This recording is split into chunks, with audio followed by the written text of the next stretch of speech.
Hey all, last year I did a video about binding the Radiomaster Zorro up to an Eratix, and because of how much telemetry data the Eratix provides you, the Radiomaster couldn't handle it at that time. Some things have changed, mainly Edge TX 2.9 came out, and they've done some good stuff with their memory management, and so now binding up the Eratix to it is not an issue any longer. So I thought I'd give you or do a quick video about how I do that. Hopefully it's quick. And so just to let you know, I have the prop off. I'm going to be using this power supply to do my testing with, because I'm going to be showing you how to set up the voltage alarm on this as well. So let's go ahead and get started. First off, what we're going to do is going to create a new model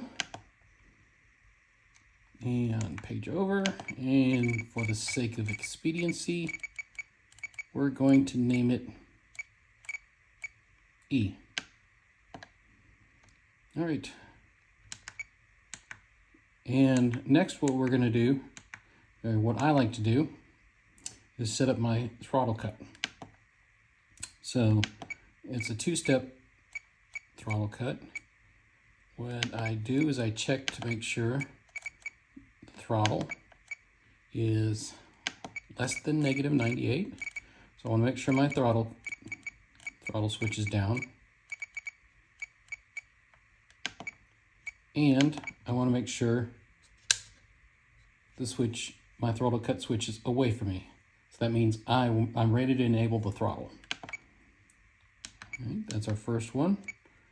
Our second one is we're going to make a sticky.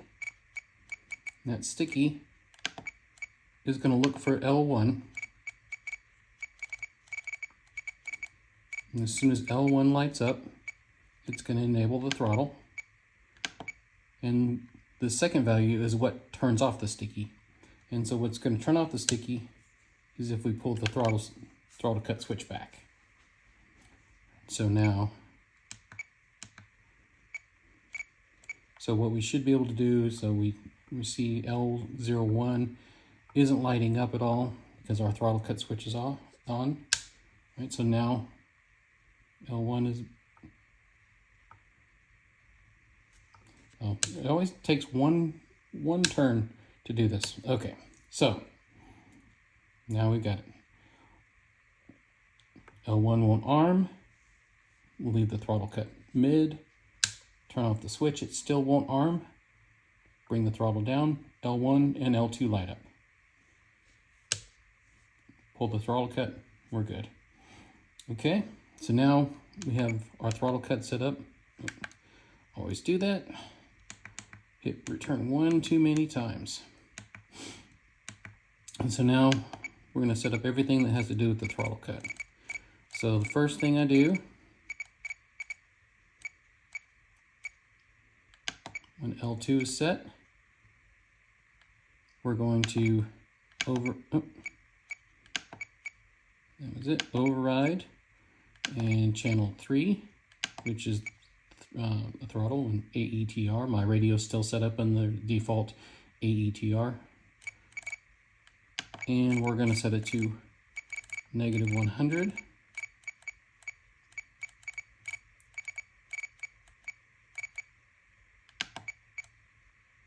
And we'll check the box to make sure it's active. Next thing we're going to do is also on L2.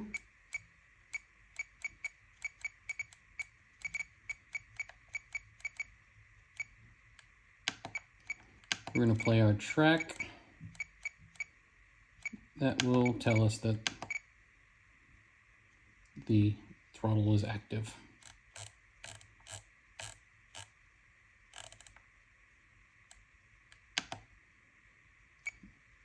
And we don't want it to repeat, so we leave that the dash. Next thing we'll do is on not L2, so when L2 is false, we are going to oh, I messed that up. Okay. When L2 is false, that means we want to override.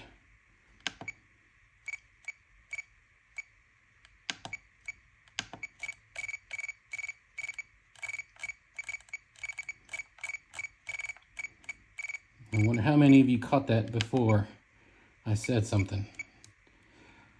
All right, we're going to go back and fix this other one because I still use this one. But what I do is I start my SD logs. Okay, that makes sense. And then on not L2,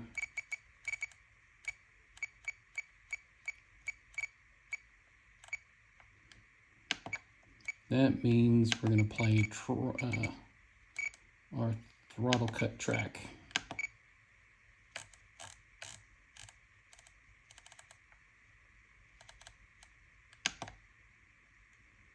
All right, so throttle active, throttle cut, throttle active, throttle cut. Okay, that does that. Now, of course, I do that again. Now that we have L2, we can do our throttle, our timers.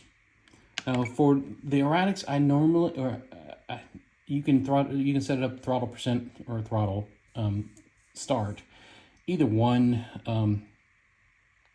I don't typically fly via the timer on this one. Since I set up the voltage alarms, I'll fly until the battery tells me it's dead. But we're just going to set this one up to show you. All right, so we're looking for L2. So if L2 is active, I really have to get this roller fixed. All right, we're going to abbreviate this as flight, F for flight. And on this one, about 230 would be about the right amount for the batteries I'm using on this plane.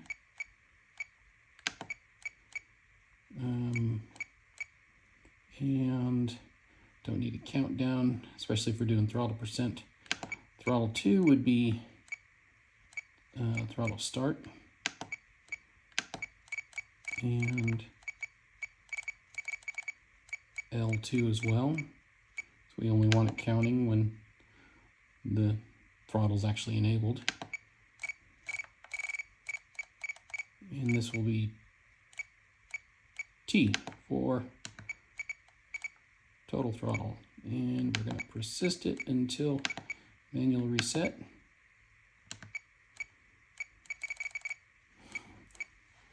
All right. There's that. Now, don't use flight modes in this. I actually don't use any kind of dual rates at all either. So all I do for this screen is I use Expo. And you can make fun of me all you want, but I use about 50% Expo on this. Same with the elevator.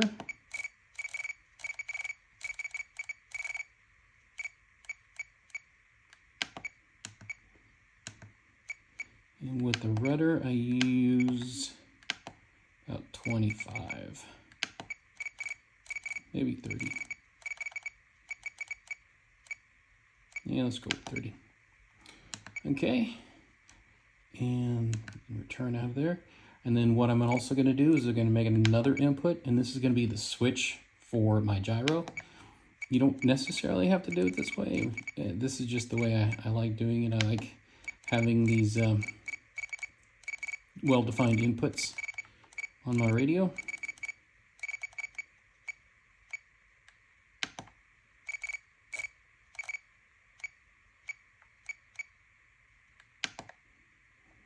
Okay, and the source is going to be the E switch back here. Now, I fly with I fly with AS3X and no gyro. just depending on the wind conditions. It's a lot more fun with no gyro usually. And those values are -100 for no gyro and 0 for AS3X mode. And then the panic switch, which we'll put on later, is actually 100. But for this switch, since it's only a 2-position switch, we want it to switch between -100 and 0. And right now it's -100 and 100 right there. So what we do for that is we take this down, drop the weight down to 50. So now it's going to go from -50 to 50. So we take the offset and we drop it down 50.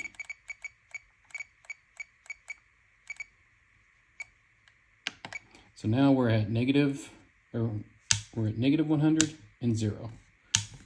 Okay.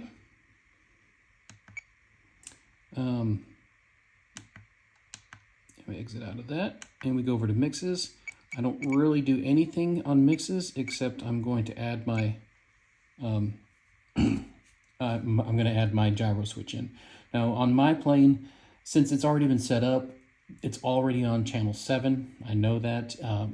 Depending on if your plane is new, or if you're setting this up for the first time, or you're just transferring it over from another radio like I am from my DX9, it's already going to be defined, and it's just as easy to put it back on that already defined channel than go through the setup procedure again in the manual.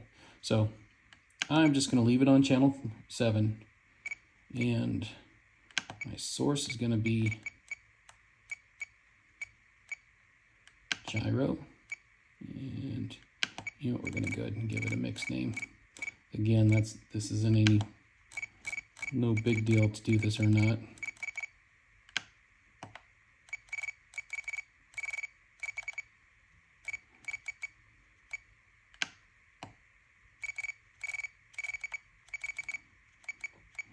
Now another thing is you can do almost all of this on the companion app, and it's a lot faster.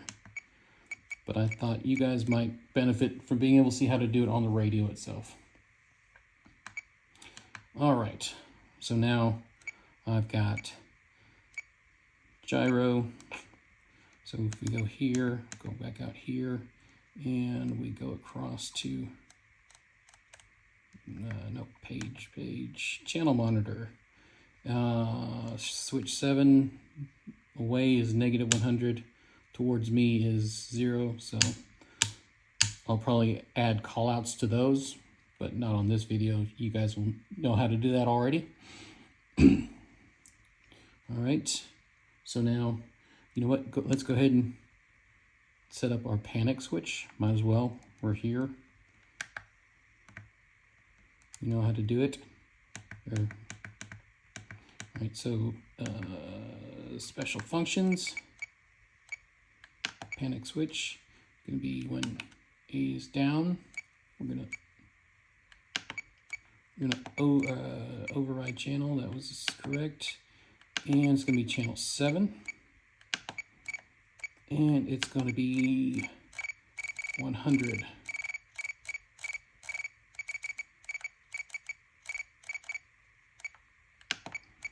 And we want it enabled. Oh, I just now realized up top I did not enable the override.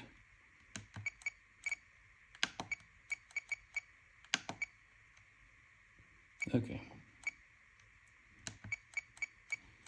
And then while we're down here,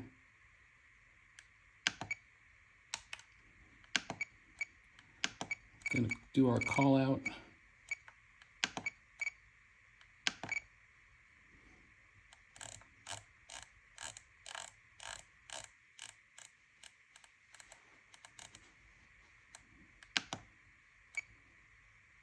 Okay. All right, make sure that you're hitting those check boxes because you don't want to mess those up. But luckily, like I said, I've got my prop off, so it's not going to be a big deal. But now, okay, back to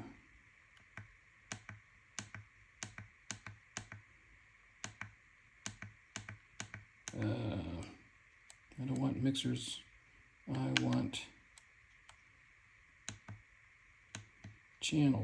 How do I get channel?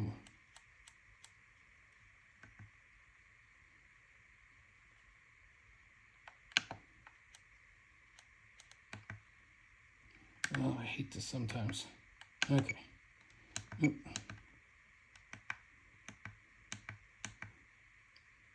See, there's channel monitor. Okay, so now channel 7. There's our. So if we don't have a gyro off, or we don't have a gyro enabled, and we hit the panic button, it goes to our override. Okay, so now we're going to go ahead and bind it. Now this one, this receiver here, it's got safe select, so it needs to you need to hold the button in while you're binding it. So I'm going to be doing that off camera.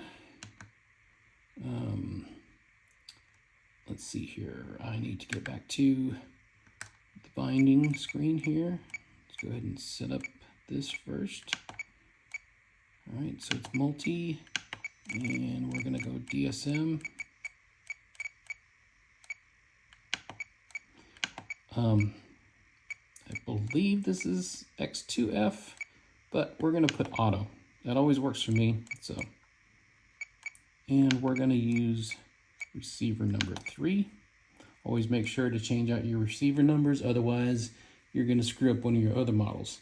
And now, unfortunately, I don't know of a way to get the black and white radios to show you if a receiver number is already used. The color screen radios will show you a little warning box, which is really nice. I don't think that's enabled on the black and white radios yet, but if it is, let me know in the comments.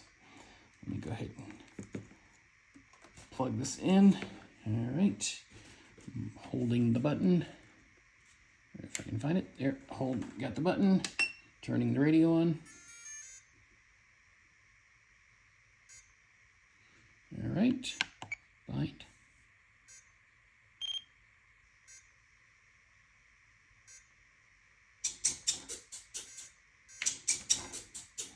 All right, we've got the two sets of chirps, or the little dance, the twice.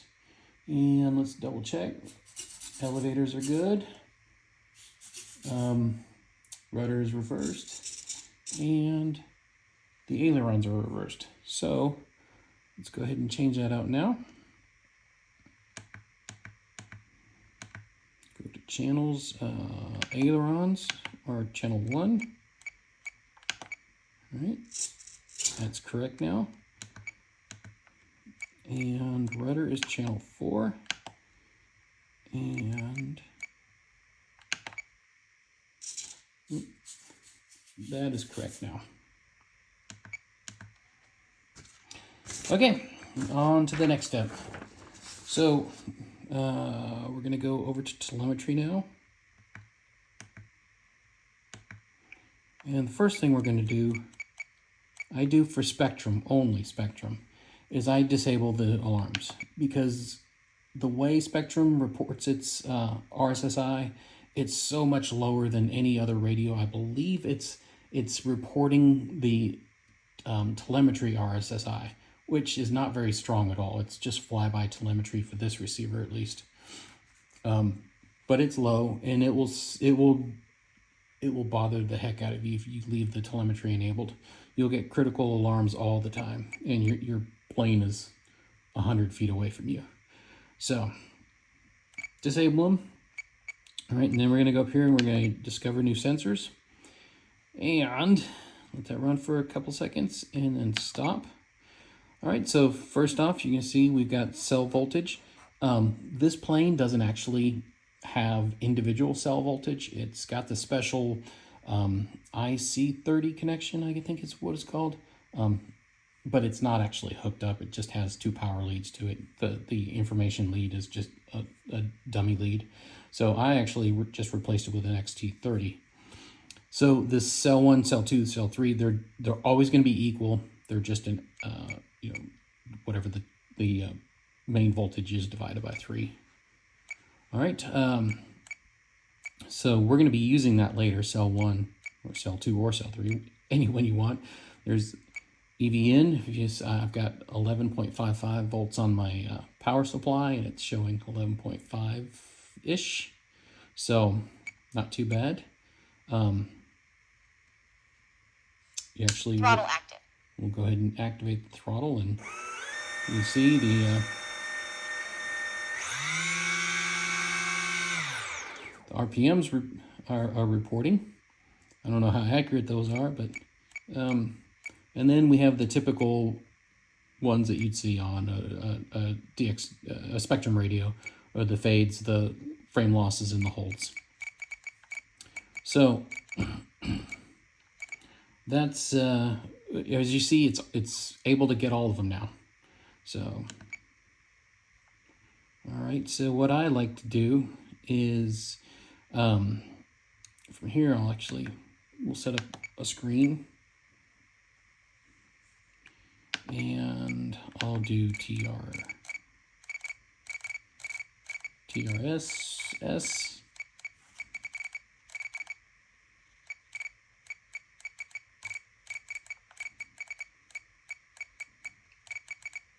This is a pain in the neck scrolling through all these, but hey, it's better than not having them. So there we go, TRSS.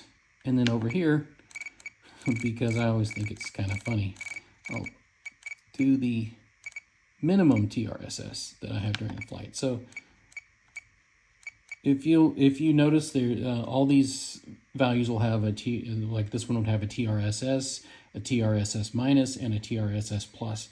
The minus is the lowest value it had during the flight. The plus is the maximum value. And holds are always good to know, or frame losses are always good to know, just in case something starts going awry. It's a good indicator. They are back here. How did I skip over them?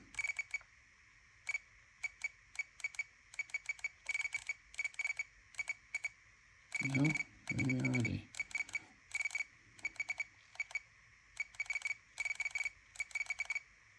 Oh, okay. So we don't want fades, we want frame losses. And we'll do holds.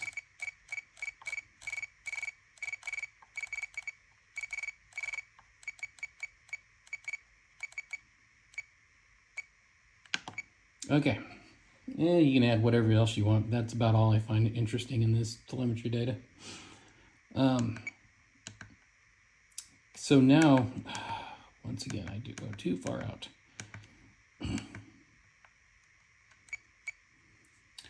So now we'll go ahead and set up the battery alarm. So like I said, I like to fly this plane until batteries tell me they're ready to go.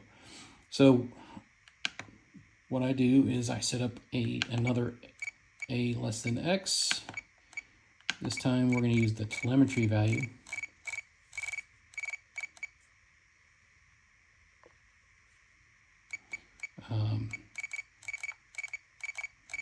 Telemetry value of cell 1.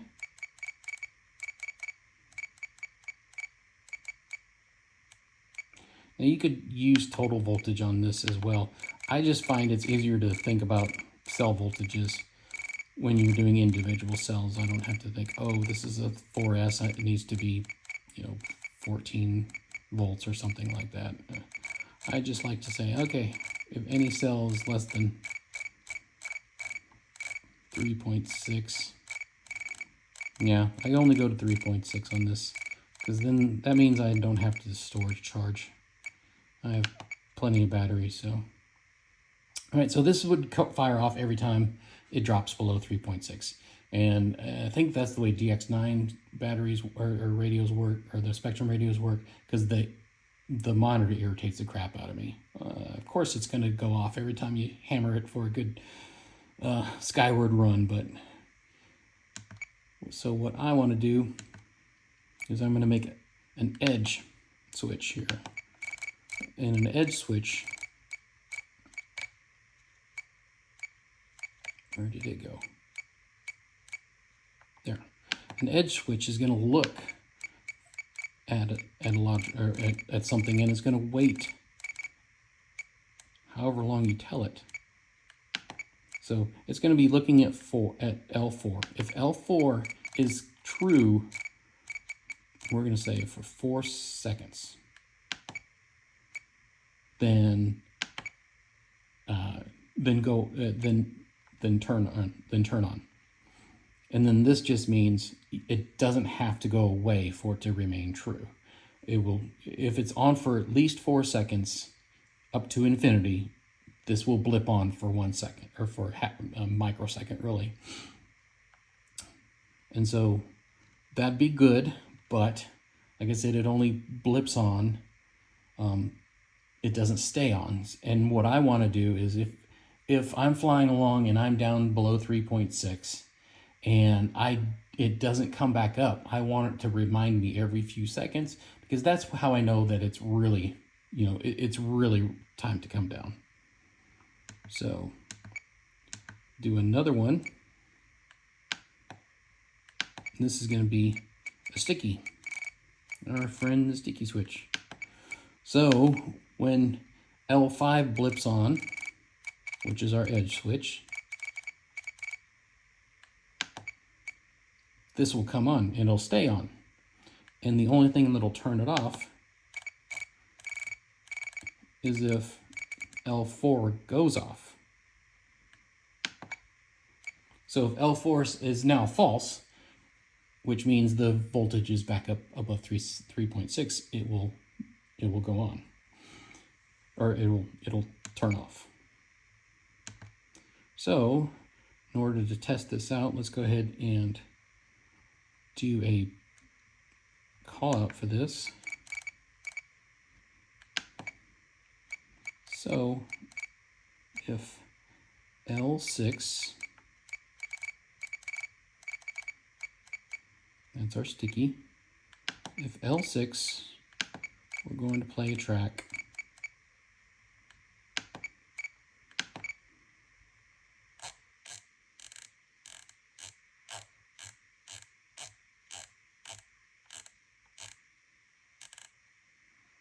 And it's called new battery.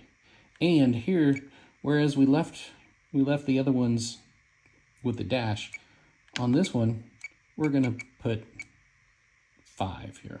So every 5 seconds, it will repeat if L6 is still L6 is still true. All right. So now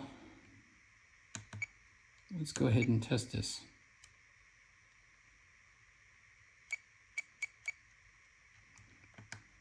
Let's go here. All right. So right now my power supply is set for 11.5 volts. I'm gonna drop it down to 10.5. So starting now, 1, 2, 3, 4. We need a new battery. We need a new battery. We need a new battery. Okay, and then I'm going to raise the power up. We need a new battery. Starting now. And L4 goes off. All right, so that's how I set up an Eratix on my Radio Master. If you have any questions, feel free to post them in the comments. I will be more than happy to answer. Thanks for watching.